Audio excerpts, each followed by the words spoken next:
ẹni mi ò ṣe ni èèyàn mi ò ṣe yàn a lè fi wá láro lásán. Ẹ̀gbọ́n Portable tó ṣe fídíò yẹn tí Portable bá kú àmọ́ lára mo ṣọ́ọ̀kù tó bá jẹ́ pé ọmọ bíbí inú Portable ni àwọn èèyàn náà máa ń bímọ tí wọ́n ń ṣépè fúnra ẹ̀ kí ni nǹkan tábùrọ̀ ẹ̀ ò bá ṣe fún ẹ wò ó dàbí ẹni pé gbogbo àwọn èèyàn understand bọ̀bọ̀ yìí ibi tí bọ̀bọ̀ yìí ti ń bọ̀ le gan ni ibi tó ti ń bọ̀ le gan ni èèyàn tó bá love Portable ó ní mo ń sọ nígbà yẹn ẹni tó bá love Portable kò kí ń ṣe ẹgbàlá tún máa yọ tì tàbí àké ibi tí Portable ti ń bọ̀ ó le gan ni ẹ̀gbọ́n Portable tó ń ṣépè fún Portable yẹn gan ibi tí Portable ti ń bọ̀ ẹ̀mí tí ẹ̀gán ń bẹ nínú ewu nígbà yẹn so níbi tí Portable délé ní ọ̀pọ̀lọpọ̀ àyínwó ènìyàn lọ́lọ́run ti save tọ́lọ́run ti gbà lọ́wọ́ ikú òjijì tí wọn ọ̀dẹ̀ mọ̀ tí wọn fura Bíbélì sọ wípé tí a bá lè ronú jinlẹ̀ àní mọ̀ pẹ́jú nígbà tá bá ní àròjinlẹ̀ dáadáa a máa ronú kọjá gbogbo àwọn present a máa ń sọ̀rọ̀ lé lórí a máa mú past wá sí present ni àwa mú present lọ sí future tá bá rí pé past yẹn ti affect present àwa máa wá gbogbo ọ̀nà láti tún present ṣe kí future bá lè dá so ẹ̀gbọ́n Portable tó ń ṣépè fún Portable yẹn I will just advise you instead kó fàmọ́ra tó bá rí ẹ tó ń bá ń sọ̀rọ̀ irú èèyàn tí Portable jẹ́ ni mò ń sọ yẹn tó bá fi ìfẹ́ fàmọ́ra tó ń bá Portable sọ̀tọ̀ ní gbogbo ìgbà tó ń bá sọ̀rọ̀ tó ń ṣe tó ń fàmọ́ra tí Portable fi máa ṣe lóore gan kò ní mọ̀ irú èèyàn tí Portable jẹ́ nìyẹn ó lawọ́ ó dẹ̀ máa appreciate èèyàn tó bá love ẹ̀ so ẹni tó bá love Portable ní Portable máa ń love tó bá dẹ̀ ti ẹ̀gẹ̀rẹ̀ kúrò níbi ìfẹ́ ẹ̀ ń sìn eléyìí tí wọ́n ń gbé wípé ó bú bàbí òṣìyẹn mi ò tí fi gbogbo ara gbàgbọ́ torí mi ò sí ní Instagram page ẹ̀ now Portable tó bá yẹ pé lóòótọ́ lẹ́nìkan ti ta ẹ́ láṣẹ ó dáa gbogbo wa là ń rí bóyá sọ pé ó wà nínú awo funfun ló ṣe tó ń kó àwọn ológun tó ń kó àwọn ẹlẹ́bọ inú mi dùn wípé o kì í kọ́kọ́ ń ṣe ẹni tó máa ń gbé fake life torí ọ̀pọ̀lọpọ̀ wọ́n ṣoògùn ju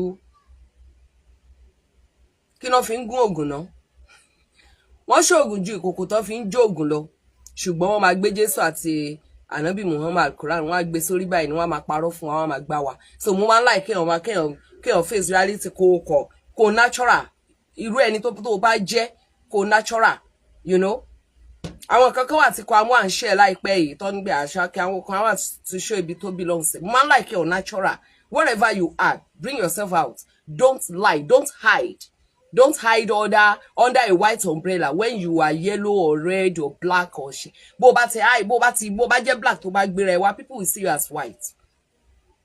Ṣé bí Portable ṣe wá rìn tó yẹn Portable I'm talking to you. Ṣé bó ṣe rìn tó yẹn kí n tó lọ síbi òótọ́ tí mo fẹ́ sọ fún ẹ. Ṣé o wá ní agbára kankan lórí wèpènù?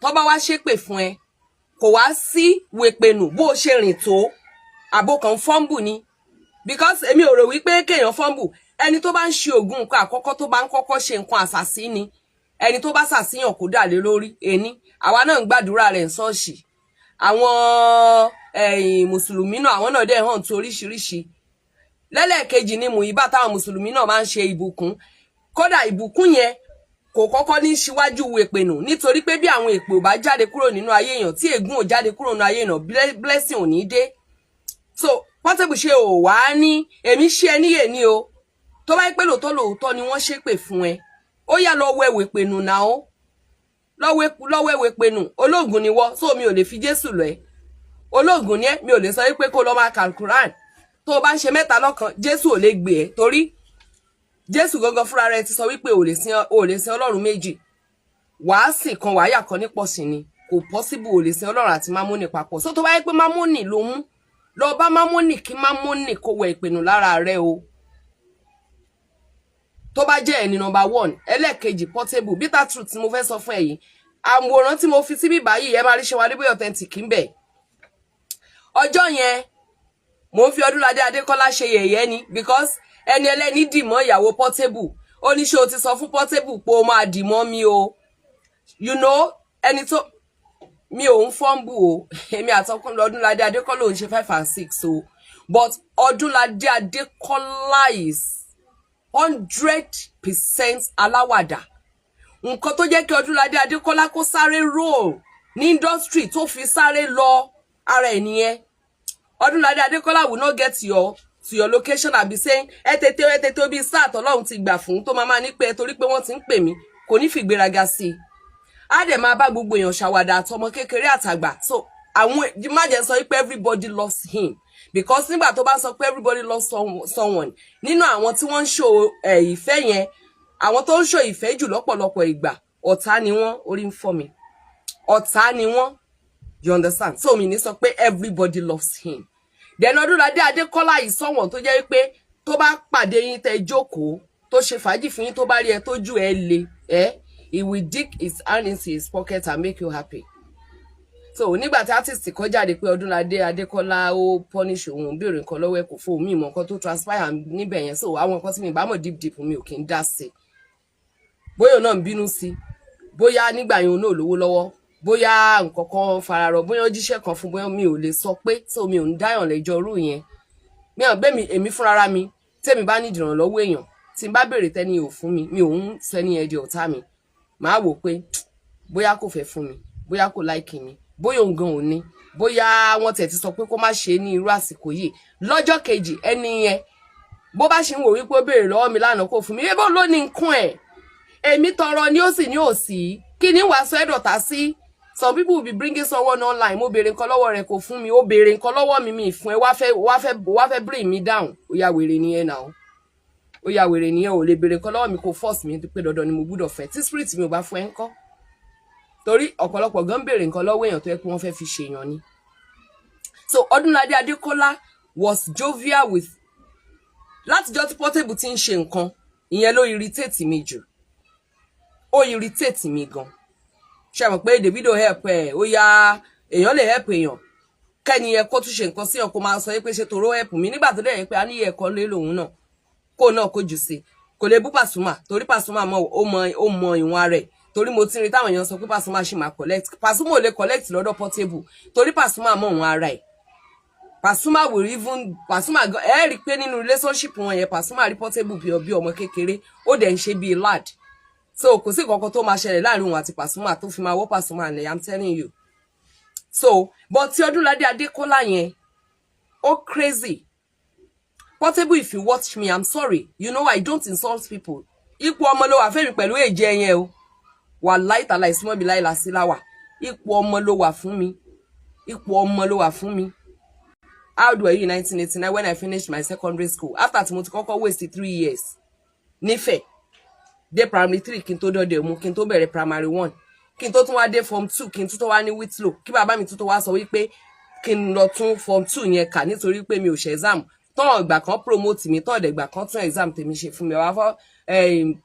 Bàbá Fákojúwò ni principal mi gbà yẹn, bàbá Ọlọ́run ni ó tàn ṣe, bàbá Dẹ́rìnwálé ni VP mi. So bàbá mi ò ní gbà kan gbé ẹ̀fọ́, kò sí bóyá fẹ́ mọ̀wé tó. So 4 years lọ nínú year mi mo dẹ̀ parí ní 89, so ipò ọmọ ló wà fún mi.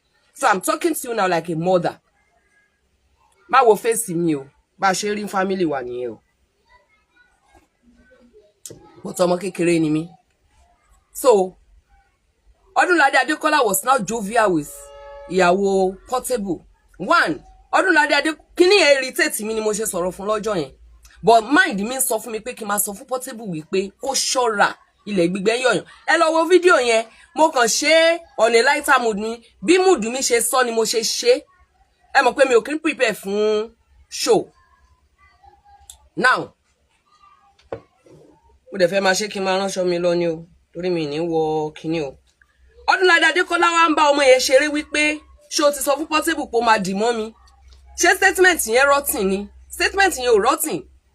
Then the next thing ni wípé Portable bọ́ síta ó ń sọ wípé òun ò fi marriage òun ṣeré, marriage rádaràda wo ni kò fi ṣeré. Ìwọ ò fi marriage ẹ ṣeré. Bó kọrin fún mi máa kọrin fún mi ò tẹ̀ lówó studio. Marriage lówó ló fi ṣeré, níwọ tó respect àwọn obìnrin tó gbé sílé. Portable respect àwọn obìnrin, kí orí àwọn obìnrin bá lè máa ṣàdúrà fún ẹ, kó bá lè máa gbé ẹ. Wo o ti look down on not on people, on look down on many things. Èmi mo fi Ọlọ́run Olódùmarè ṣe ẹ̀rí lówùúrọ̀ yìí, mo fi Ọlọ́run Olódùmarè ṣe ẹ̀rí lówùúrọ̀ yìí, mi ò ní gbàdúrà pé kó jábọ́, mo dẹ̀ ń gbàdúrà lójoojúmọ́ pé ò ní jábọ́. Tí ìjábọ̀ ẹ bá máa dùn mọ́ mi nínú, k'Ọlọ́run ṣe ìdájọ́ ẹ. Ìjábọ̀ ẹ ò dùn mọ́ mi nínú. But ṣé orí gbogbo àwọn ènìyàn tó ń bú ẹ ní online, gbogbo àwọn ènìyàn tó ń sọ̀rọ̀ sí ẹ ní comment section, see them as your friends because they want you to change. ní age ìwà àtọdúnládé adékọ́lá kì í ṣẹgbẹ́ ṣé wọn pé mo kàn ṣe yẹn bí àwàdà lọ́jọ́ ẹni pé ọdúnládé adékọ́lá rò pé gbogbo èèyàn lèèyàn bá ṣeré kò mọ̀ pé Portable sí nínú ayé ó sí ní rem wa yìí ọdúnládé adékọ́lá kì í ṣẹgbẹ́ tí ẹ máa respect àwọn èèyàn tó bá jù ẹ lọ. You will just come out, talk to people, insult people, sing against people all the time. You know I don't do this, but I am advising you like my son kó bá lè change. Ó mọ̀ pé mo sọ lọ́jọ́ ẹ pé ṣó mọ̀ pé mi kì í bú ẹ tó bá jàre máa ló jàre even kó ṣàṣejù, but mo like ẹ gan, mo like Portable gan, ọmọ yẹn ní talent.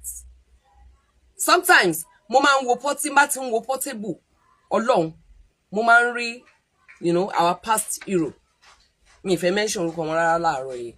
Mo serious pẹ̀lú voice ẹ̀ unique, everything about him unique. Ara ẹ̀rọ gbogbo nǹkan gbogbo glory yìí má lọ jù sómi.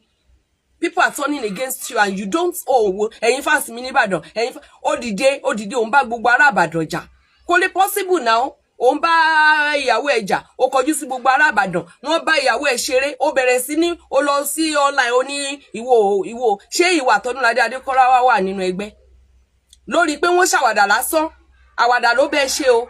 Mo wá sọ fún ẹ lọ́jọ́ yẹn mo ní Portable mo ní gbogbo àwọn èèyàn tó bá love ẹ tó bá ti súnmọ́ ẹ wàá kọ̀ yọ̀ wá sí wọn. Sórí o tún ní láti lọ ṣe nǹkan kan wípé kó lọ ṣe oògùn lórí ogun akọgba túgbàká ó di méjì. Àkọ́kọ́ tí mo fún ẹni wípé kó lọ ṣiṣẹ́ lórí ègún àtèpè tó bá jẹ́ wípé lóòótọ́ ni wé pé nù tó bá dẹ̀ ti wé ó máa jẹ́ fún ẹ lágbára Ọlọ́run torí Ọlọ́run ò fẹ́ kó ẹlẹ́ṣẹ̀ bí kò ṣe ronúpìwàdà kó sì yè. Ẹlẹ́ẹ̀kejì lọ ṣiṣẹ́ lórí ogun akọgba túgbàká bó ṣe misbehave tó Ọlọ́run tó wá tó fi ìfẹ́ sí ọkàn àwọn ènìyàn tó ga. But at the end of the day ẹni tó ga lẹ́ni kò bẹ́ẹ̀ ṣe mọ́, ẹni tó ga lọ́la tó súnmọ́ ẹ kò bẹ́ẹ̀ ṣe mọ́, ẹni tó ga lọ́tùnla tó súnmọ́ ẹ kò bẹ́ẹ̀ ṣe mọ́. Tá a bá sọ wípé millions of ẹni tó ga ló wà nínú ayé mélòó nínú àwọn ẹni tó ga nínú ayé ló fẹ́ bẹ́ẹ̀ ṣe.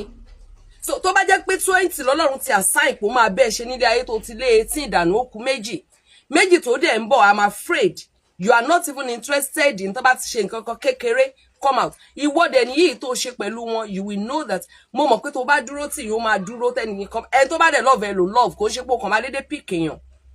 Now nǹkan tó ṣe tí gọ́ọ̀mẹ̀ntì Ogun State tí wọ́n gbójú agan sí ẹyẹn ẹ bá mi share ẹjọ́ anybody tó bá ti fẹ́ sọ̀rọ̀ about it ẹ bá appeal sí gọ́ọ̀mẹ̀ntì Ogun State.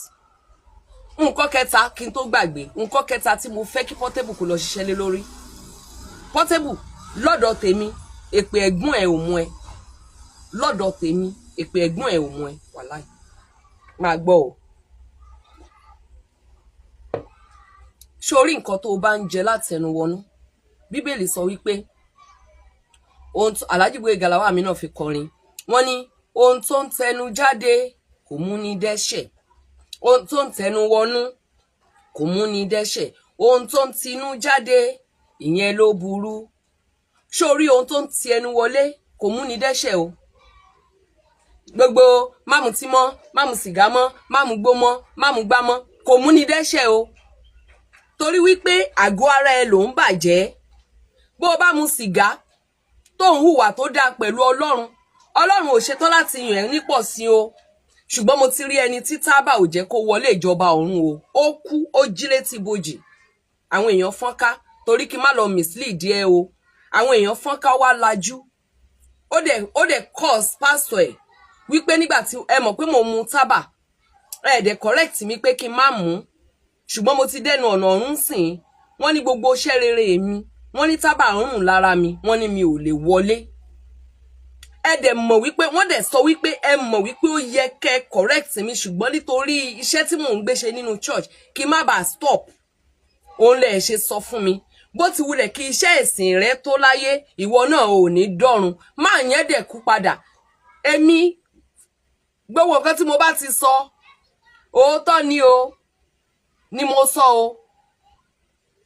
Ṣé non-fiction lórí o òótọ́ ni mo sọ o non-fiction àbí lórí o mi ò ṣeré o. Story eléyìí tí bá ti sọ tí bá ti serious òótọ́ ni mo sọ o.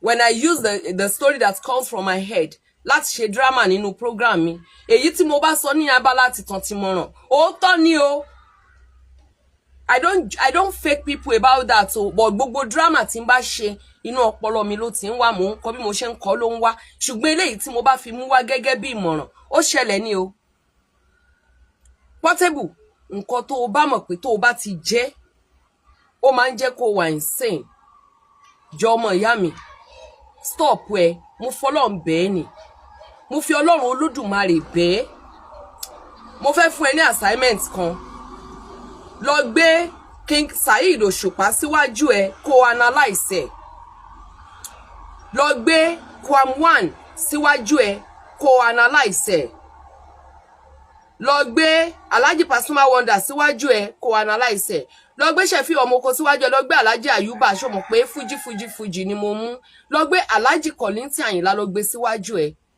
lọ gbé Alhaja Salawa Àbẹ̀ní síwájú ẹ lọ gbé Evangelist Tópé Àlàbí Esther Ìgbẹ́kẹ̀lé àwọn ènìyàn tó wà nítòsítòsí ẹ tó ga Lánrè Tẹríba àwọn Délé Òdùlé kó wọn síwájú ẹ kó wá analyse wọn kó wá wò wípé ṣé wọ́n lè kó wá gbé àwọn ọ̀rọ̀ tó máa ń sọ yẹn pé Délé Òdùlé ń ṣe báyìí ní online kó wá gbé síwájú ẹ wípé Saheed Òṣùpá bọ́ síta ó wá bọ́ṣẹ̀ sí òhò ó wá ń pariwo ó wá ń fọwọ́ lùyà ó wá ń ṣe kankankankan ní online kó wá máa béèrè lọ́wọ́ ẹ wípé tí mo bá ń wò wọ́n báyìí how do I feel Portable lọ gbé ara ẹ sí ẹ̀gbẹ́ Davido wípé Davido wá bọ́ sí online ó wá ń ṣe bó ṣe ń ṣe yẹn sórí tó bá mú bọ̀ nínú èrò ọkàn ẹ ó ní kó máa fi ṣe ìwà hù nítorí wípé ò ríra ẹ lọ rí ara ẹ bí ìkan lára àwọn ìràwọ̀ tó ga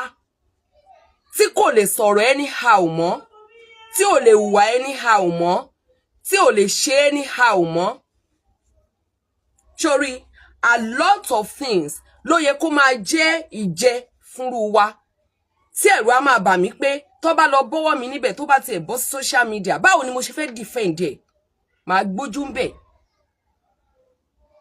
ò get ẹ̀ ṣé o mọ̀ pé mi ò tí ì ga tó ẹ ṣé o mọ̀ pé mi ò lówó tó ẹ ṣé o mọ̀ pé mi popular tó ẹ ṣé o mọ̀ pé wọn mọ̀ mí tó ẹ ṣé o mọ̀ pé níbi tán ti mọ̀ mí náà láti ń sọ̀rọ̀ ẹ ṣé o mọ̀ pé èmi ò ń fi ìgbéraga sí ti tèmi tán bá pè mí bò mí gan wà ní bó lẹ ṣe mọ̀ mí wọ́n pè mí Ghana wọ́n náà mọ̀ mí mo ní bó lẹ ṣe mọ̀ mí before we come on social media o so wọ́n máa ń pè mí ní Kútọ́nù bó ni mo ṣe débẹ̀ yẹn ohun tí mo tún dúrà láti sọ fún ẹni wípé níbi tó rò pé dé o ti ju bẹ̀ lọ bọ̀ tó o mọ̀ you are still an upcoming star you are not yet a star Portable you are still an upcoming star you are not yet a star Gbenga Adeboye was still an upcoming star not yet a star ma analyse ẹ fún ẹ sórí lónìí Michael Jackson tó bá dárúkọ Michael Jackson létí arúgbó ó mẹni tó ń jẹ́ bẹ́ẹ̀ Bob Marley torí pé nígbà yẹn àwọn bàbá àgbààgbà yẹn gbogbo wọn náà jó reggae tó ṣe gbogbo ẹ̀ that is nǹkan tó ń pè ní star torí mo sọ wípé tó bá dárúkọ Gbenga Adeboye létí Yorùbá mi gan ó lè má mẹni tó ń jẹ́ bẹ́ẹ̀ ni mo sọ pé he was still an upcoming star bóyá wọn bá ti di star báyìí pẹ̀lú social media I mentioned your name to someone kò mẹni tó ń jẹ́ Portable torí kò kí ń wá sí online kò dẹ̀ kí ń gbórin ó dẹ̀ ti máa gbọ́ orin ẹ̀ tí ò ní mọ̀ pé wọ́n ló kọ kí n tó mọ̀ wípé Davido ló kọ Bùgá ọmọ ó ti pẹ́ o so Portable you were still an upcoming star you are not yet a star don't let it go into your head my dear. Point kẹta tí mo ní kó ṣiṣẹ́ lé lórí ni mo ṣì ń sọ̀rọ̀ bá ń tó bá ń jẹ tó mọ̀ pé tó bá ti jẹ tán ò ní wà òkè tó bá ti jẹ Portable don't come online torí ọ̀pọ̀lọpọ̀ àwọn ènìyàn tá wò léèyàn ní ńlá náà oríṣiríṣi nǹkan náà ń ṣe nínú yàrá wọn sitting room wọn mi ò kí ń rate èèyàn níta wo tí pásọ̀ kan bá ní òun Ọlọ́run pé òun ìyàwó rẹ̀ ló máa sọ fún wa bóyá Ọlọ́run pé àbọ̀lọ́run ò pé it is what to do that is why many things ò jọ mí lójú o get it many things ò jọ mí lójú bóyá ẹni nǹkan tèmi gan ṣe ò fi lọ sínú orí mi I don't know n tó bá wá mọ̀ wípé tó bá jẹ́ á jẹ́ kó misbehave tó máa bring you down. Don't say anybody is bringing you down again. You are bringing yourself down. Portable àti gas ṣòro ìwọ náà wo gbogbo àwọn ìpele ọ̀nà tó gbà káyé tó mú ẹ ṣórí àti jábọ́ ìṣẹ́jú kan ni o. Wàláì ìṣẹ́jú kan ni àti jábọ́. Ìṣẹ́jú kan ni àti jábọ́. Tó bá dẹ̀ ní Ọlọ́run wà lẹ́yìn èèyàn ló wà lẹ́yìn ẹ o. Tọ́lọ́run bá padà lẹ́yìn èèyàn ni o. Ṣórí nígbà tí ọba bá ń pàṣẹ adé orí ọba, ìrùkẹ̀rẹ̀ ọwọ́ ọba, ọ̀pá àṣẹ ọwọ́ ọba kọ́ ni authority o. Orí àpèrè tó jókòó lé kọ́ ni authority. Portable. Àwọn olóyè, àwọn ẹmẹ̀wà ẹ̀, àwọn ìlárì, àwọn dòǹgárì tí ò count yẹn, àwọn ló jẹ́ kó máa jọba. Èmi ó sọ ìjìnlẹ̀ Yorùbá fún ẹ tó bá gbà lọ́wọ́ mi fine, tó bá gbà good. Ṣé orí ní ọjọ́ tí ọba bá tẹ́ tó bá bá àwọn olóyè ẹ̀ sọ̀rọ̀ táwọn olóyè bá ní kábíyèsí ẹ padà kò sọ̀rọ̀ lẹ́nu yín mọ́ àti ẹ̀fẹ́ yín lọ́ba mọ́ ló bá tán. Tí ó wá sọ fún àwọn akọ́dà ẹ̀ ó yẹ mú Balógun bóyá sọ̀rọ̀ yẹn ẹ̀rẹ̀ bẹ́ orí ẹ̀dànù táwọn akọ́dà ní kábíyèsí tí Balógun bá wí gan láṣẹ lè bẹ́ orí Balógun tẹ̀ ń wọ́n kábíyèsí èèyàn tí a nì tó pe àwọn ìlàrí ẹ̀ tó wá kú kábíyèsí àti olórí ẹ̀ nìkan wo ọba ti tán. Ọba ti tán. N ló máa ń ṣe àwọn ọba míì láyé àtijọ́ tó máa lọ sígbáwò tí wọ́n á wọ yàrá ìwọ̀ tí wọ́n á lọ ṣe bí ọkùnrin nígbà tí wọ́n bá gba yìí lọ́wọ́. Sórí tí anybody bá ń pàṣẹ nígbà tí ìbẹ̀rù ẹni yẹn bá wà nínú àwọn ẹni yẹn lẹ́ni ẹni túmọ̀ o. Ṣé nígbà tó bá rán àwọn ènìyàn tó yẹ kó dì pẹ̀lú wọn tó bá sọ pé àwọn ò ṣe ó dẹ̀ lè ṣe fúnra ẹ ló bá tán. So adé orí ọba bá di yẹ̀yẹ́, ọ̀pá àṣẹ ọwọ́ rẹ̀ ò bá nítumọ̀ mọ́, ìrùkẹ̀rẹ̀ tí ń jò ò bá ṣiṣẹ́ mọ́, kó lọ kó lẹ̀ lókù kí wọ́n kó fẹ́ ni ayé ń fẹ́ o. Tọ́ mo sọ fún ẹ̀yin. Gbogbo nǹkan tó bá ń jẹ́ kó máa wà tó jẹ́ kó máa misbehave òun lèmi rí tí ègún yẹn mú dání tó bá jẹ́ pé àtẹ̀gún ni. Ó yá lọ dẹ̀yìn lẹ́yìn ẹ̀ kó wá lọ wẹ̀wẹ̀ pinnu. Portable rọra máa bẹ́ẹ̀. Eléyìí tó rọra ṣe ń sìn wẹ́rẹ́ àwọn òjíṣẹ́ ọba wà níta èèyàn ọmọlé bá amúnimúyè amúnimú ògùn níjọba èèyàn ọmọlé bá jọba jà kó wìn láyé. I used to caution my people tá bá pàdé ọlọ́pàá nírònà please don't argue with them. They have the gun in their hands. They have that uniform that is that is riding them like horse. You don't know what they have taken. Bóyá wọ́n ti ta nǹkan sára o mọ̀. O dẹ̀ mọ̀ wà tó ń bẹ nínú wọn. Ṣó mọ̀ pé ọ̀pọ̀lọpọ̀ àwọn ènìyàn amrọ̀bà míì ní ó ní àánú ju agbófinró míì lọ. Agbófinró míì ìwà bí Ọlọ́run dẹ̀ ń bẹ nínú ayé ẹ̀. Ṣùgbọ́n àwọn èèyàn tó níwà bí Ọlọ́run ò tó nǹkan o. Àbí agbófinró tó lóun ò lè pa ẹni tí ó ń san ìdámẹ́wàá. Ṣé kò ní bẹ̀rù Ọlọ́run? Agbófinró amrọ̀bà tó ń sọ wípé láyé òun ò lè pààyàn. Kó kàn gbà tọwọ́ wọn kó máa lọ́n tó ní òun ò lè tẹ̀jẹ̀ sílẹ̀ ṣé kò ní bẹ̀rù Ọlọ́run. Nǹkan kékeré ló kù kó kàn yí padà. You know, I never condemned you. Torí wípé mi mọ̀ kan tọ́lọ́run ní plan fún ẹ. Ó lè jẹ́ pé irú eléyìí tó sun Bible yẹn bóyá Ọlọ́run kọ́kọ́ jẹ́ kó kọ́kọ́ fira rẹ̀ hàn ayé nígbà tọ́lọ́run bá fẹ́ fi ṣẹ̀sín fúnra rẹ̀ ní ó gbé Bíbélì tó sọ pé Jésù lọ́ba. I don't judge people. But rọra máa bẹ́. Ṣó ti gbọ́? Rọra máa bẹ́ omi ò ní tán lẹ́yìn ẹja ẹ o. Torí nígbà tí àwọn ènìyàn tó ń pè ẹ́ sí show tó ń wù ẹ́ ní gbogbo àgbáláyé tó bá ń sọ wípé àwọn ò pè ẹ́ mọ́ ó mà ti tàn. Àwọn èèyàn máa share ẹni online ló wọ́n á máa share ẹni online wọ́n máa share ẹni online wọ́n máa share ẹni online kò bá ní sí nǹkan tuntun mọ́ wàá bá di skit maker. A jẹ́ pé gbogbo wàhálà tó lóun fà yẹn nìkan náà ló máa jẹ́ skit. Ó sì lè ṣe nǹkan wàhálà yìí láì tábà ọba láì tábà joyè láì tábà anybody bó ṣe máa ń jáde nígbà yẹn tó kàn máa dédé sọ̀rọ̀ tó ní búyàn kankan ṣé ò wá gba yìí ni wọ́n ń ṣe àìná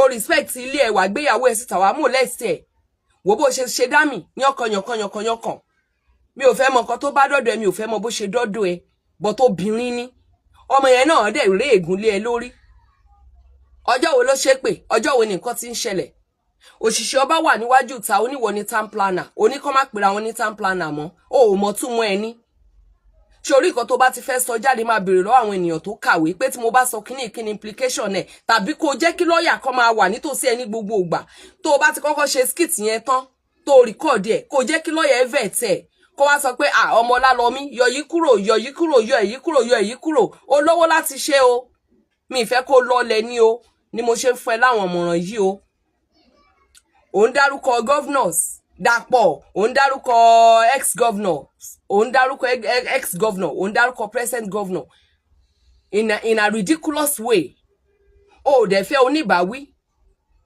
ṣé lóòótọ́ ló kọ síbẹ̀ wípé bàbá ẹ ó yẹ kó lọ sí police station kó lọ gbà ẹ́ sílẹ̀ torí pé ìwọ náwó fún ṣé tòótọ́ ni èmi ò gbàgbọ́ mo rí tán kọ jáde mo dẹ̀ rí wípé handle ẹ ló wà lókè but ọ̀pọ̀lọpọ̀ àwọn èèyàn náà ti ṣí orúkọ àwọn star ní orúkọ handle wọn èmi náà pàkan ní orúkọ Ṣeun Adébóyè ni tán máa ṣí ní orúkọ tán máa ṣí lórúkọ àwọn star tó dẹ̀ máa kọ̀ǹkan síbẹ̀ tó máa dàbí ẹni pé wọ́n ni tó bá yẹ pé lóòótọ́ ni tètè tún lọ apologize lọ́wọ́ bàbẹ́ toró tún ti tàpá sọ́run ẹ̀ again you cannot come online to molest your father you cannot come online to disgrace your father people like me I will not side you ó jẹ́ bó ṣe jẹ́ o Portable rọra bí mo yẹ sọ lọ́jọ́ yẹn o ṣé o rí pé ilẹ̀ gbígbẹ́ yí ọ̀yàn bẹ́ẹ̀ ọba kọ́ ló nílẹ̀ ní territory mi mo faná mo fomi ṣèjọba rán ẹ pé kó faná kó fomi ni o káwọn èèyàn sọ́dọ̀ wò ń train ni wọn ṣé wọ́n rán ẹ níṣẹ́ ni o fara àdúgbò ní nǹkan wọ́n rán ẹ níṣẹ́ ara rẹ ló ṣe yẹn fún máa sọ fáwọn èèyàn tó bá ń ṣoore gan ara rẹ ló ń ṣoore fún gbogbo nǹkan tí wàá ṣe ní church tó máa ní ká ṣe fọ́lọ́run àṣẹ fọ́lọ́run ara wa là ń ṣe fún torí tó bá dọ̀run tó bá wọná tàbí tọ́lọ́run bá san fún ẹ lérè ìwọ ló máa gbèrè náà tó bá fi ẹ́ sílé iṣẹ́ kan gẹ́gẹ́ bí ọ̀gá tó bá ń ṣe dáadáa ń bí ara ẹ̀ ló ń ṣe fún lọ́jọ́ recommendation ṣé bí wọn náà máa recommend lọ́jọ́ celebration ṣé bí wọn náà máa celebrate lọ́jọ́ elevation ṣé bí wọn náà máa elevate lọ́jọ́ tó bá sọ wípé ẹ gbà èmi ni mo recommend ẹ̀ ṣé bí wọn náà máa recommend so anything you do ìwà rẹ̀ ló ṣe fún tó bá lè jẹ́ burúkú náà ni nígbà tó ọmọ bá ń jèrè rẹ̀ bẹ́ẹ̀ ni bàbá rẹ̀ ṣe o ẹ má gbà o ara rẹ̀ ló ṣe fún náà kò tí ì sí nǹkan rẹ̀ tó ṣe torí ẹ̀ gan ni tèmi bá ṣe nǹkan fún yàn máa sọ fún mi kó má sọ fún mi pé mo ṣe àná that is why tó fi jẹ́ pé many things tí n bá ṣe mi ò kí ń gbé tèmi wá sí online àfẹ́lẹ́ táwọn ènìyàn tán bá lọ́wọ́ sínú ẹ̀ ni mo máa ń gbé wá sí online èyí tó bá jẹ́ mi fúnra mi ni mo ṣe àfìgbà tó ń sọ fún mi pé máa gbé lọ sí online díẹ̀díẹ̀ kó ba lè máa ráwọn èèyàn láti máa ràn ẹ́ lọ́wọ́ láti máa ràn àwọn èèyàn lọ́wọ́ èmi bá rí wọn ràn lọ́wọ́ máa pátì ni yes so be very very careful kó ètè alọ́tọ̀ ọ̀dà yíyan ẹ̀ṣẹ̀ lọ́wọ́ bàbá ẹ̀ torí bàbá ẹ̀ náà máa rí and you be so you be so unhappy ṣé wọ́n náwó fún wọn ò náwó fún bàbá ẹ̀ bàbá tó bí ẹ tí ò rọ ẹyọ tí ò pa ẹ́ tó dúró tì ẹ́ bàbá tó ti ń bà nínú jẹ́ látijọ́ yìí àbó mọ̀ pé látọjọ́ tó ti jáde kúrò nílé tó ti bọ́ sí street yẹn nínú bàbá yẹn ò ti dùn mọ́ so tó bá wá tọ́lọ́run bá wá sọ pé kórí ẹ wà ń bẹ́ẹ̀ lẹ́ni tó padà wálé tínú bàbá yẹn wá ń dùn tó wá ra mọ́tò fún tó kọ́lé fún tó ṣe dáadáa fún ṣé wá ròyìn pé ó ti ṣe jù ni o ò lè san ìyà tó fi jẹ bàbá yẹn tán that is just the truth if you don't have anyone to tell you the truth I will tell you the truth mi ò ní o má kọrin bú mi tó bá ti kọrin bú mi ó tún ti blow mi nìyẹn so ó bẹ́tà kó má kọrin kó jẹ́ ọ̀rá wà ní jẹ́jẹ́ ibi tí mo wà bó bá kọrin bú mi mo blow nìyẹn àjẹpọ̀ blow mi nìyẹn so tó o bá fẹ́ blow mi má wulẹ̀ kọrin bú mi tó bá dẹ̀ fẹ́ blow mi lọ kọrin bú mi ṣùgbọ́n òótọ́ máa stand so trauma tó ti fún bàbá yẹn ò lè san tán o lè san tán torí ẹ̀ lánàá àwọn tán máa ń fi ìyá wọn bàbá wọn ṣògùn owó ṣe máa ń ṣe mí ìyá wọn ó jẹ kú wọn lé lówó bọ́n lówó orí burúkú ní ó gbẹ̀yìn wọn ṣé o dẹ̀ wá rí gbogbo owó tí wọ́n gangan tó ń pariwo wípé mo ti lówó mo ti wà ń bẹ̀ wó ìṣẹ́jú mélòó láyé fi báyọ̀ náwó ò ní bọ́ sọ́wọ́ ayé o oṣólẹ̀ tó sọ wípé o ṣe má jẹ́ ìwọ lógún rẹ o n tọ́lọ́run bá fún yàn nìkan ló máa ń last so stop all this bragging and insult and gbogbo kinní so nǹkan tó yẹ kó máa ṣe ń sìn nígbà tó tẹ̀ wá sọ pé wọ́n káwọn èèyàn kan sákàtà tí wọ́n dẹ̀ ń ṣe fídíò ló jẹ́ kí n tún sọ pé àbísíkìtì ni because kò possible kó máa rain ẹ káwọn èèyàn tó mú on your behalf kó wà níbì kan kí wọ́n dẹ̀ máa fẹ́ lákiri mi rò pé nàìjíríà tí ìbàdí tó yẹn tó lè jẹ́wọ́ ló ṣẹ̀ nàìjíríà ò tí ìbàdí tó yẹn so nǹkan tí èmi rí lẹ́ni tí mo wá bá ẹ sọ nìyẹn ó bẹ́tà kò rò ó tó bá rí nǹkan tí mo sọ bí nǹkan tó make sense kò rò ó orí pò jẹ́ ránṣọ mi jẹ́jẹ́ sátidé nìnáwó mi tí ránṣọ kò jẹ́ ránṣọ mi kò jẹ́ ká fẹ̀dọ̀ lórí òróró so Portable ẹ bá mi share kó dọ́dọ̀ ẹ o eléyìí tèmi ṣe yìí èmi ò fi ẹ́ wárawọ́ mi ò fi ẹ́ wárawọ́ mi ò fi ẹ́ blow wàláì mi ò fi ẹ́ wárawọ́ mi lè reach ẹ so kò sí bí mo tiẹ̀ lè reach ẹ gan ibi tí mo ti máa sọ lélẹ̀ torí ibi tó ti ń disgrace to us Nigerians lélẹ̀ and we don't want to lose you. You are a glory, no, for this country. You are a glory to this country. So we love you. We want you to become a gentle soul. Kó tẹ́ máa represent you are fine. Kó sọ wípé ẹni kò kọrin níbì kan ó gba award ó ṣe kíní kan kó wá lọ jẹ́wọ́ kó máa sọ wípé a guy from Nigeria. That is what we want of you. Àfẹ́ kó máa bọ́ sí online kó máa bọ́ sí o kó máa ṣe rádaràda kó máa molest obìnrin má molest obìnrin mọ́ because wo obìnrin a máa fojú di wá kì í ṣọ̀rọ̀ ogun o a fojú di wá o pọ́n kò tọ́jú ìyàwó ẹ̀ sínú ìyàwó òdùn tí ìyàwó dẹ̀ ń ṣe nǹkan tó ráìtì tọkọ bá ń fìyà jẹ ìyàwó lọ béèrè lọ́wọ́ wọn obìnrin ni àṣẹ kan náà wà níbi àṣẹ olórí tọ́lọ́run fẹ́ yẹn náà Ọlọ́run fáwa náà láṣẹ kan tóbìnrin bá mọ̀ lò ẹnìkan pè mí gbà kan mo ní wò ó sórí ogun wọn gbọ́kọ wọn gbọ́kọ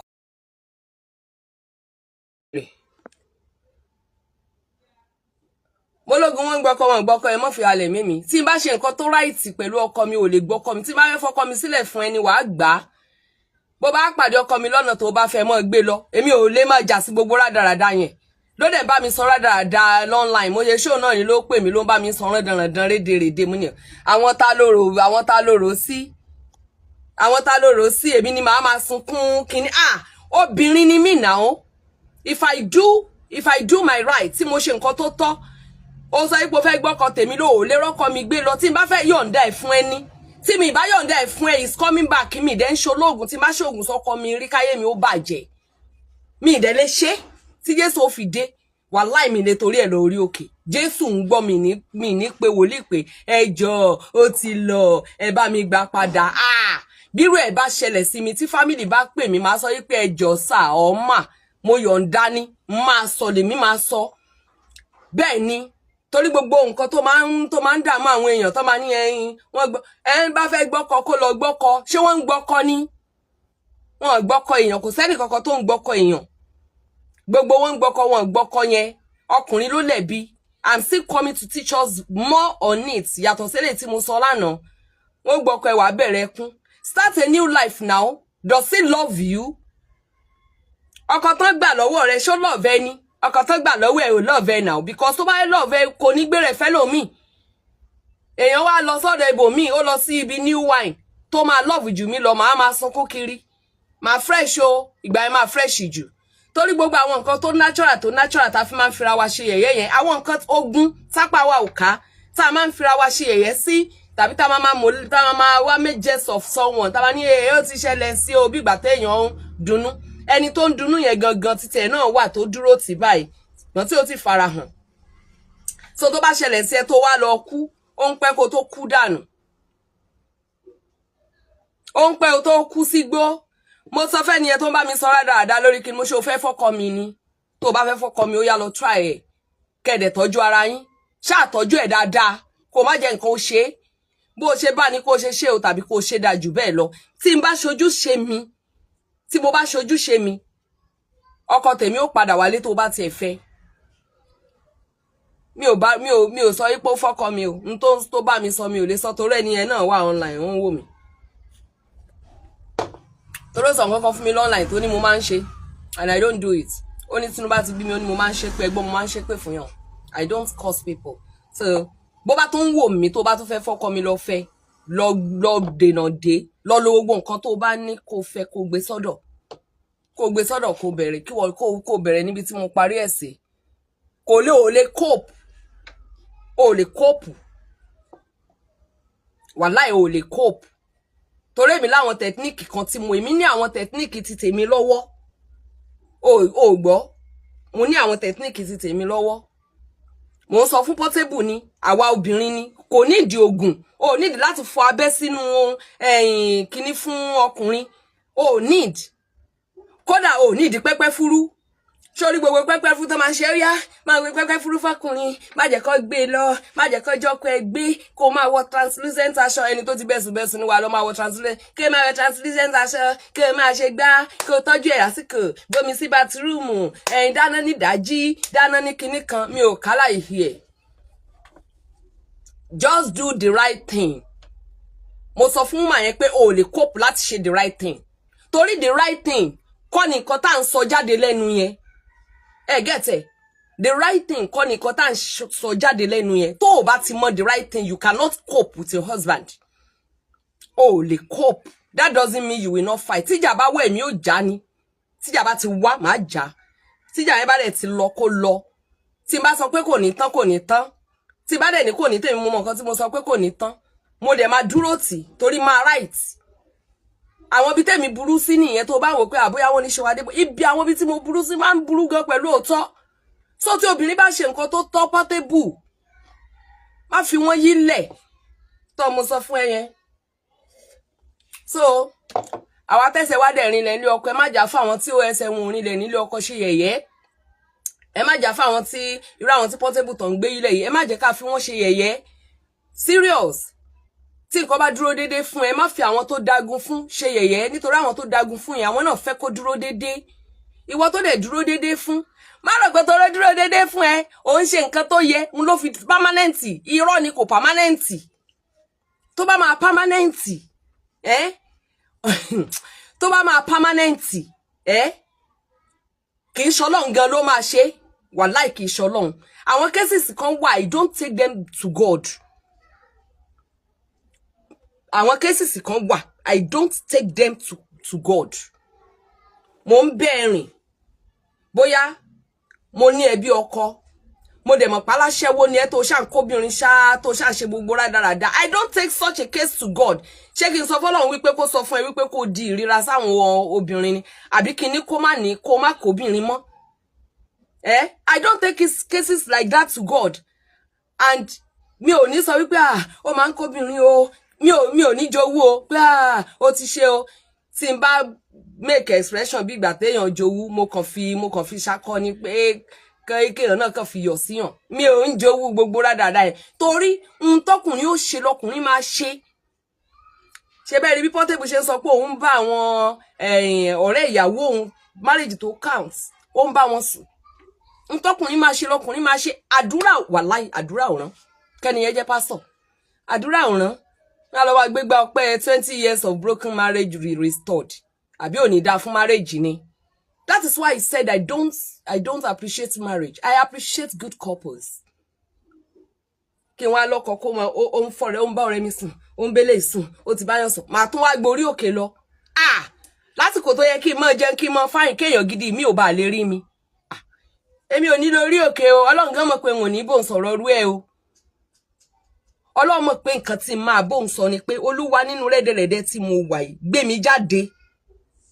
Wàláì mo á kàn àdí ẹ̀ mọ́ mo ń fẹ́ prayer point yẹn tó bá wà position má kàn àdí ẹ̀ mọ́ pé Olúwa o má fi kú ṣe o má gbẹ̀mí ẹ̀ o mi ì sọ pé mi ló ń ṣẹlẹ̀ sí mò ń kó ẹni o but ó better kí n má tó ṣe pé examples pọ̀ lọ́wọ́ mi and I will not mention people's name. Olúwa gbé mi jáde o nínú rẹ́dẹ̀rẹ́dẹ́ tí mo kóra mi sí yìí o Olúwa gbé mi jáde o Olúwa yọ mi jáde o tó bá yẹ pé separation ló fi ṣe tọkàn mi ó fi balẹ̀ jọ tètè bá mi break ẹ̀ dànù. Tí ìfẹ́ yẹn bá ń de èmi láàmú èmi ó sọ fọ́lọ́run pé ìfẹ́ yìí Olúwa bá mi yọ ìfẹ́ tí ń yọ mí lẹ́nu tí ò jẹ́ ń gbádùn ayé mi bá mi yọ dànù I'm matured to that level. Wá jẹ́ kí n dìyà ń dágbé kó lọ máa fi bú mi. Is it not better kí n dìyà ń dágbé ju wípé kí n lọ máa gbé kí n dìyà ń dágbé nínú ilé tèmi fúnra mi tí mo decorate bóyá mo ti ra television tèmi mo ti fàga tèmi bẹ́ẹ̀ mo ti fi bẹ́ẹ̀dì tèmi bẹ́ẹ̀ ṣé ò wá bẹ́tà ju ilé kó tó pọ̀ tẹ́nìkan kò kí n báyọ̀ gbé lọ tí mi ti ní anybody fọ́hùn sí. So Portable obìnrin ju bó ṣe ń count wa yẹn lọ stop coming online to molest women. I'm telling you. Wo tó bá bọ́ sí kọ̀rọ̀ tó bá sunkún fún ẹ tó bá fọwọ́ gbá ojú abẹ́ wọn ní láti ṣògùn kankan sí ẹ.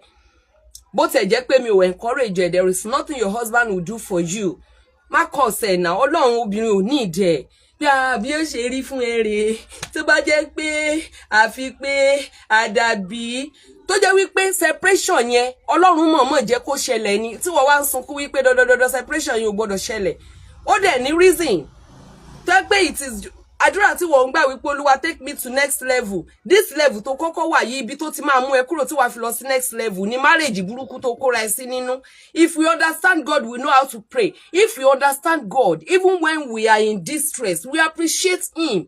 And that is why mo máa ń sọ fáwọn mi tí bá ń cancel wọn èmi tí mo ń cancel yín mo ní problem tèmi bó èmi ò ń sunkún lórí problem tèmi mi ò dẹ̀ ń rù mi ò dẹ̀ ń kájọ lórí problem mi because mo gbọ́dọ̀ ní problem. Bẹ́ẹ̀ ni Bíbélì sọ pé ọjọ́ kúkúrú ni ènìyàn ní ó ní ibi ni gbogbo ọjọ́ ènìyàn. So tí n bá mọ̀ pé ènìyàn ni mí tí mo dẹ̀ mọ̀ pé ibi ni gbogbo ọjọ́ ènìyàn I must be expecting pé gbogbo ohun tó bá ṣẹlẹ̀ sí mi tó ń pa mí lẹ́kún yẹn ibi ni. So mo gbọ́dọ̀ gbà fọ́lọ́run pé yes Olúwa ibi yìí rè má jò borí mi ni.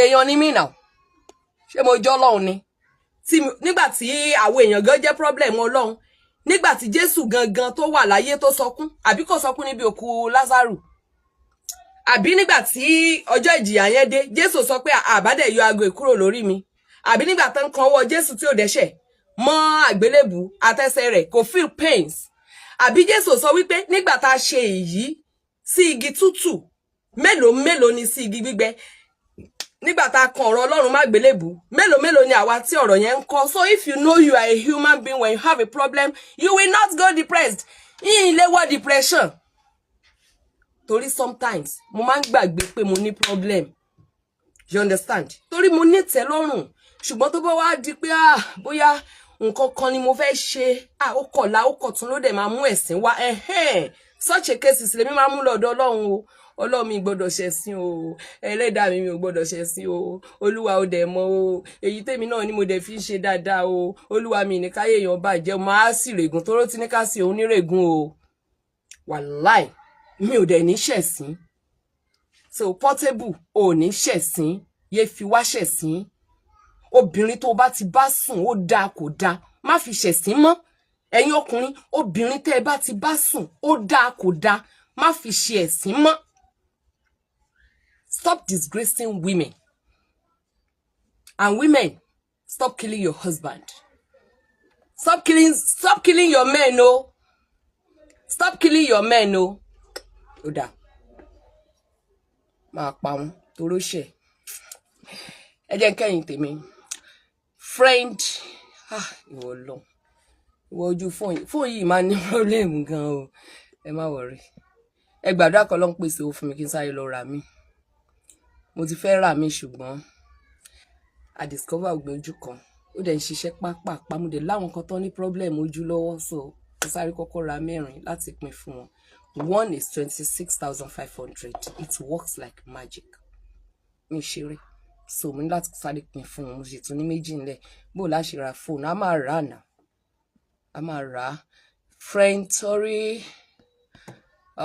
friend Títílayọ̀ ẹ ṣé o mi ò lè rí ká o fóònù yẹn ti fọ́ lójú o yàtọ̀ sí kinní tó dá sí njó ní ẹ má bínú bọ̀ mo rí díẹ̀díẹ̀ friend Àdìsá májìyàgbé mo rí yan ó ti bọ́ síbi tí ó ṣe díẹ̀díẹ̀ kò tẹ̀ tó ṣe é ṣe mọ́ ṣe nà àbẹ̀wò ni ò ṣe ẹ rí pé mi kí n bóra mi láṣọrin friend Alákẹ́ Abíọ́dún Ayọ̀dèjì I'm begging Ogun State government to pardon and have mercy ẹ jọ̀ọ́ nítorí Ọlọ́run o Portable kò ń ṣe Portable ló ń ṣe gbogbo nǹkan tó ń ṣe n tó ń ṣiṣẹ́ lórí Portable pọ̀ wàláì ẹ máa gbàdúrà fún tẹ́ bá láìkẹ́ ẹ máa gbàdúrà fún Portable tẹ́ bá láìkẹ́ àdúrà wa máa gbà ìgbà tí kọ́mẹ̀ntì tẹ̀ ti lọ báyìí nǹkan kọ́mẹ̀ntì ti lọ èmi ni mo lè dànù òkè mo ti dá padà mi mọ̀ pé èèyàn tí lè kọ́mẹ̀ntì dànù mo ti rí láàárọ̀ yìí o friend Abdulwazil ẹ jọ̀ọ́ ẹ̀yin tẹ́ bá ti ń ṣe show ẹ máa bá mi bẹ̀ Ogun State government àwọn náà kàn jẹ́ kó mọ̀ ni now wọ́n kàn sample ẹ̀ ni pé ìjọba ò kì í ṣe ẹni tó fi ń ṣe yẹ̀yẹ́ òun molest ìjọba friend aṣáájú àṣejù ọmọ yẹn ti pọ̀ jù ṣóun wá ni bẹ́ẹ̀ ni gbogbo ẹ̀yin tẹ́ máa ń bú Portable ní online yẹn ó máa dáa fún yín ọmọ tí yín náà ò ní ṣorí burúkú lágbára Ọlọ́run ẹni tá a bá ń bá wí tó ń Kiss Daniel Okay, ṣé Kiss Daniel kí orí Kiss Daniel ló tún wà sí. Orí Kiss Daniel ló tún wà sí. Ẹ kú ètò, yes ma. Okay, Adisa Májàgbé, ẹ kú ètò, thank you. Mo dáre. Iṣẹ́ ẹ kú, mo fẹ́ ẹ kú àárọ̀ o. Iṣẹ́ àárọ̀ yín. Iṣẹ́ kíní kan nìyẹn o. Wọ́n ti gbàgbé. Èmi ò rí dáadáa o. Ojú fóònù ti fọ́. Ọlálọ́mí fẹ́ àánú. Ọlọ́run Olódùmarè máa ṣàánú fún. Ọlọ́run Olódùmarè máa ṣàánú fún. Mi ò rí kà dáadáa. Ẹ má bínú. Mo fẹ́ rí ìwà kíní kan yẹn. Mo fẹ́ rí. You are really saying the best truth advice talk. Thank you. Ẹ má bínú gbogbo ẹ̀yin tí mi lè ka kíní. Ẹ jẹ́ n rọ́jú jáde nínú ilé kí n bá lè ṣe. So we'll be coming online frequently more than before because àwọn èèyàn accuse mi.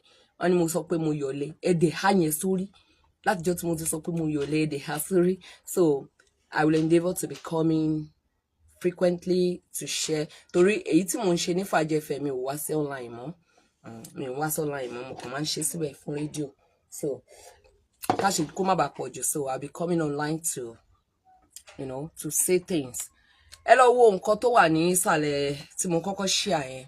Ohun tó wà níbẹ̀ náà ni wípé àwọn agbófinró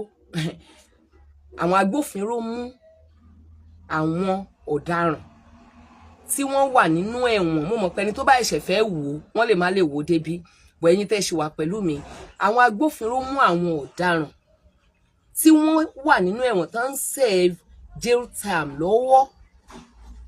Wọ́n tún lọ ṣe iṣẹ́.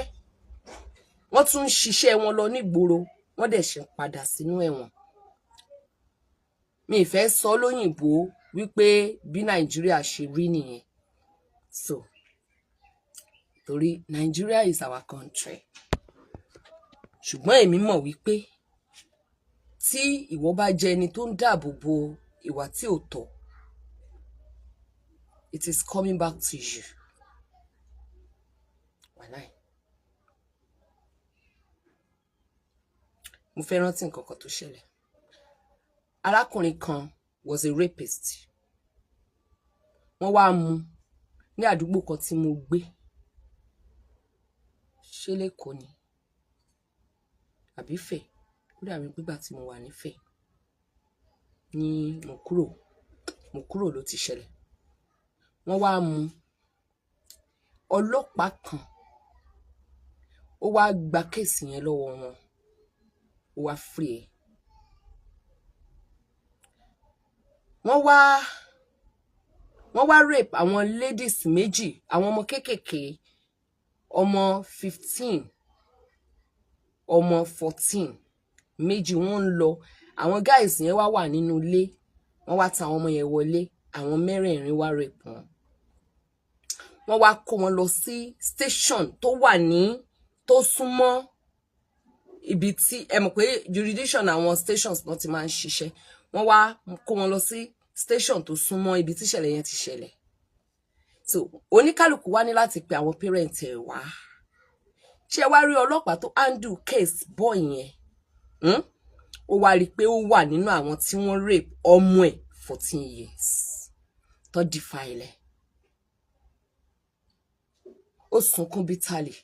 Mo mọ̀ pé nǹkan tó ń rò lọ́kùnrin ni wípé tó bá jẹ́ wípé nígbà t'Ọlọ́run fi bọ̀bọ́ ilé mi lọ́wọ́ mo ti deal pẹ̀lú ẹ̀ ni. Nkíní yìí ò ní ṣẹlẹ̀ sọ́mọ mi because ó ṣeéṣe kó jẹ́ pé lásìkò tá à ń sọ̀rọ̀ lọ́wọ́ yìí kò tẹ́ ẹ ṣe pé ó ṣeéṣe ẹ̀wọ̀n ló máa wà. And you know what? Ó wá kí gbogbo ẹsẹ̀ àti gbogbo ara rẹ̀ bọ́ láti make sure pé àwọn mẹ́rẹ̀ẹ̀rin ṣẹ̀wọ̀n. Ìkà ni ẹ́ tó bá dáàbò bo ìwà ìkà. Tí ìkà yẹn wá ṣẹlẹ̀ sí sàkání ẹ tó wá sáré dìde kàtàkàtà láti make sure wípé ìkà yẹn pé ọ̀daràn yẹn pé ó wá jìyà ẹ̀ṣẹ̀. Fún wípé ó tún jẹ́ kí ọ̀daràn yẹn jìyà ẹ̀ṣẹ̀, ìyà méjì ni wọ́n nìkan á jẹ. Nítorí wípé ìyà ti jẹ ọmọ èèyàn kan, ó jẹ́ kí ìyà jẹ gbé. Ṣùgbọ́n nígbà tí ìyà yẹn wá jẹ, ó tún wá lọ jẹ́ kí ọ̀daràn kó jẹ ìyà ẹ̀ṣẹ̀. Ìyà rẹ̀ di méjì lọ́dọ̀ Ọlọ́run. Kán tó wá máa sọ òṣòótọ́, ó ṣe èké, ó ṣe gbá, ó ṣàwo ìyà méjì gédégbégèdègbè ló kọ́kọ́ jẹ. Ìyà alárekérekè àti ìkà ọ̀dájú èèyàn toríru ọ̀daràn tó gbà sílẹ̀ lọ́jọ́ sí nígbà tó ṣẹlẹ̀ sọ́mọ ọlọ́mọ yẹn o gbúdọ̀ gbà sílẹ̀ nígbà tó ṣẹlẹ̀ sí wọn náà. Tó bá wà lórí ipò ìjọba, bóyá ìwọ ọ̀daràn ṣẹlẹ̀ níbì kan ó gbé tí dídí sí ìwọ ọ̀daràn wá ṣẹlẹ̀ níbẹ̀ ó wá rí wípé ẹbí ẹ wà ńbẹ̀ nígbà yẹn ló wá lọ secure ibẹ̀ ọ̀ka ìkànnì ẹ ìkànnì àdàlúrú òye ní orí ipò àṣẹ. And someone like me, I have such a story. I will never respect you or come to you kan sọ wípé ẹjá lọ sọ́dọ̀ lágbájá tá bá dọ́dọ̀ wọn àṣẹ báyìí fún èmi ọmọ Balúwà Ṣeun Adébóyè will never follow them. Tí n bá nírú story yẹn lọ́wọ́ pé ó ṣẹlẹ̀ ní àsìkò tó wà lórí ìjọba, I will not come because I don't respect you. If I come, I don't recognize you. Mo wá tàn ẹni mi ò dẹ̀ ń tànyàn kí n wá gbọ́ pé nígbà tán wá lọ wọ́n fún wọn ní millions of naira mi ní bá wọn pín torí ìkànnì ẹ sórí nígbà tí wọ́n ń pariwo wípé àwọn ọ̀daràn àwọn kinní kan wà níbì kan wọ́n wà níbì kan tí olórí ìlú gbé tiẹ̀ tó dí tó wá rí pé kinní yẹn ń súnmọ́ òun tó ẹ̀ṣẹ̀ wá dìde wùyà ìkànnì ẹ àlàáfíà lápàdé. Ẹ bá mi share ẹ torí èmi ò ní ṣe ètò ìdànù o. Wọ́n ní òdodo kì í tà ṣùgbọ́n mo mọ̀ wípé àwọn ènìyàn tó wà pẹ̀lú tèmi lórí Ṣeun Adébóyè authentic page kìkìdá àwọn ọlọ́pọlọ pípé ni ó dẹ̀ máa tà, so help me share it. God will bless you because as you are sharing it, you are doing it for yourself. Nítorí pé ogun eléyìí tá à ń sọ yìí náà ó ṣeéṣe kó jẹ́ pé nígbà tí ogun eléyìí tó share tí Ọlọ́run bá máa jẹ́ kí àmì ó ṣe sí bóyá ẹnìkan change ó ṣeéṣe kó jẹ́ pé ẹni tó jẹ́ páńpẹ́ fún ẹ lọ́jọ́ iwájú ló change yẹn. That is why I see things. Ìdí nìyẹn tí mo fi sọ wípé even nínú ìjà online mi máa ń kẹ́kọ̀ọ́ tí n bá ń wo nǹkan kò ń ṣe pé mo wá wẹ̀ sí èèyàn kan pé ẹni tí gbogbo èèyàn hate rí mo fẹ́ gbọ́ ohun tó fẹ́ sọ láàrin 30 minutes yẹn mo fẹ́ wo nǹkan kan tí mo fẹ́ mú abẹ́mọ̀ wípé wèrè náà máa ń sọ̀rọ̀ ọlọ́gbọ́n ni wèrè máa ń sọ̀rọ̀ ọlọ́gbọ́n ẹni tẹ́yìn àwọn tẹ́yìn dẹ̀ ń lò ní wèrè yẹn lọ́pọ̀lọpọ̀ ìgbà wọn kì í ṣe wèrè tẹ́ ẹ bá farabalẹ̀ gbọ́ nǹkan tó ń sọ dáadáa ẹ máa rí nǹkan mú Ọlọ́run ẹ rí nǹkan mú. No knowledge is wasted. No knowledge is wasted. No knowledge is wasted. No knowledge is wasting.